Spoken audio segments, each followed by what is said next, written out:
Well, it is January, also known as National Human Trafficking Prevention Month. Walworth County nonprofit joined the movement to stop human trafficking, says even though trafficking takes place in all Wisconsin's 72 counties, people aren't always aware of the high rates.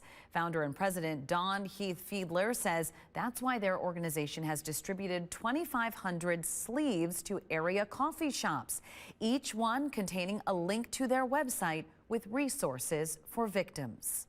But the reality of human trafficking today is not bondage. It's not, hands being tied together. It's not being chained to a bed. The reality of human trafficking today is kids being trafficked out of their own homes. And social media has made that so much easier. The organization began in 2017 and offers specialized training to anyone interested in learning how to prevent victims from being targeted.